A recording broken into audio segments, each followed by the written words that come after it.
Okay, I'm on episode 8 now.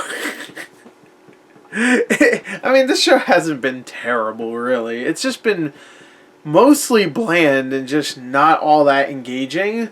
So by the time this is over, I'm going to be really happy. just a little bit, because I can watch other things, do other things. Like, I still have Mass Effect Andromeda to play, which I heard is disappointing as well, but I have other things to do that I'm focusing on this. It's just, I don't know. Hopefully you guys like these videos that are going up today. But anyway, this episode starts off with, I don't even remember why I wrote some of these notes down, but Ward is a dick and blames Danny for Harold's death. Okay, so Ward is, Danny comes by Harold's place. Which, by the way, Harold's death has almost no impact on this episode so far, so almost none, really. Ward shows up after Danny shows up, and Danny finds all this blood, and Ward's like, oh my god, what did you do? You caused this! The hand came and killed my father because of you, Danny! Even though it was Ward that killed him the previous episode, so it makes Danny look like the one that did it, or whatever, or one that inadvertently caused it, whatever. One problem I have, I didn't mention this, but Danny and Harold's characters have kind of like a father-son relationship, kinda. I mean, when Harold finds out that Danny's alive, he kind of, like, he's just like, oh, the son I never had, the guy that, he just really cared for Danny, at least from what I've seen. From the previous episodes. So, and Danny felt the same way, like he felt like he was kind of like a father figure. So in this episode he finds out that Harold is dead, and he doesn't really mourn too much. Like you get a little bit of his reaction, like, there's blood everywhere, what? And then Ward shows up, he's like, I'm sorry, I did this. And that's about it. The next scene, he's with Claire and Colleen, and he's kind of being a dick to them, which I guess you could say maybe that's the reason why he's being a dick to Claire and Colleen, because he's upset about Harold, but he doesn't really mention it, which, I don't know, if he was a better actor, like, and he expressed his guilt better in the previous scene with him and Ward, then maybe I would have believed it more in this scene with Colleen and Claire, but I don't really. Danny goes to China to get Madame Gao, because the heroin guy from the previous episode said to go to the city in China, and so that's where Danny, Claire, and Colleen are going now. Claire is just a part of this for some reason, really. I mean, Claire's just like, I'm a part of anything about the superhuman, metahuman people, whatever, I guess, whatever. If you're special, I'll hang out with you. Even though there's nothing special about Danny Rand, except his fist goes glowy sometimes.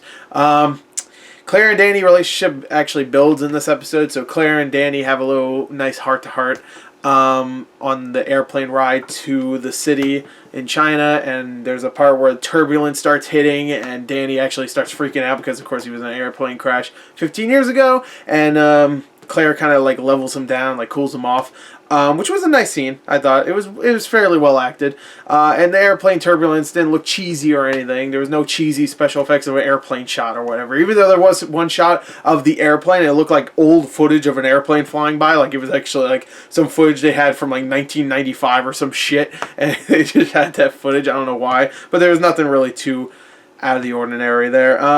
The dialogue itself has gotten a little bit better. Maybe it's just I'm just tolerating it now. Like, I'm just used to like bad dialogue. But I haven't had any scenes where I haven't watched any or seen any scenes that have gone and said like, hey, it's just, or thought that, hey, it's bad or whatever. They have Claire, Danny, and Colleen have a stakeout in front of a warehouse where they think Madame Gao and everybody else is creating this heroin. They stake it out for a little while. Joy and Ward have a heart-to-heart as well, which was a decent scene considering I don't really like Joy and Ward when they're together. They have a little bit of a business stuff in this episode as well, but I'm not going to get into it because it's the same old bullshit. Pretty much it's about the Joy and Ward and Danny getting taken out of the company, and Ward is really trying to... He wants to actually sign a contract or sign an agreement that says, like, I will leave this company if you give me $100 million or something. And he wants to, and Joy doesn't, because Joy is, like, upright and wants to continue the good fight and whatever. And it's just whatever. There's a nice little Colleen sword fight with some woman. I don't know, though. I guess a woman that follows Madame Gao everywhere or something. And they have a nice little sword fight, and it was actually well done for the most part. And it was cool to finally see an actual sword fight. It's all been like hand to hand, so or like maybe like hatchet to fist, or I don't know. It's good to see a traditional sword fight in here. It looked good. And Danny actually fights a drunken master. I forgot what style that is, but the one that imitates someone that's drunk, that kind of fight style, you know, the one that Jackie Chan made really popular in America, at least. And I forgot what it's called. It's called like Zhu, I don't know, whatever. Let's just call it drunken style.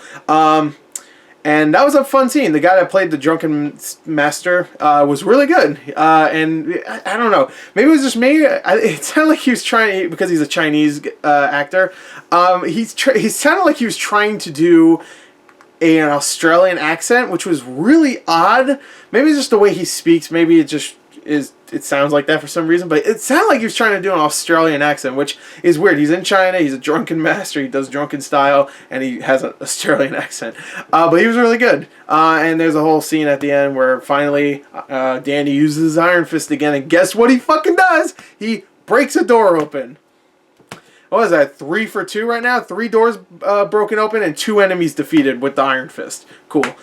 So there you go. That's everything that happened in this episode. It was a fairly mediocre one. Not really much happened. They have Madame Gao in custody now, but I'm sure that's not going to that's not going to work. I'm sure someone's going to free her. We've had a very, very, very, very, very disturbing lack of ninjas in this freaking season. Considering it's the Hand, this like ninja group of, you know, secret shit or whatever, we haven't seen any ninjas. I mean, we saw a drunken master or whatever, and we saw a sword lady, we saw a spider lady that uses venom, we saw a guy that sings Take On Me, which is one thing I should say. All the secondary villains so far have been pretty decent. But what was I talking about? No ninjas. But anyway, there you go. That's the episode. I give a lot of these episodes from a grade to 6 to 7, really. I have to give this one a 6. Like, I don't know. Like, it's above average. It's not terrible. It's all been pretty much just above average. It's not a terrible show, but it's definitely grating at times, especially with the boring shit. There you go. That's episode 8. Episode 9. Yay.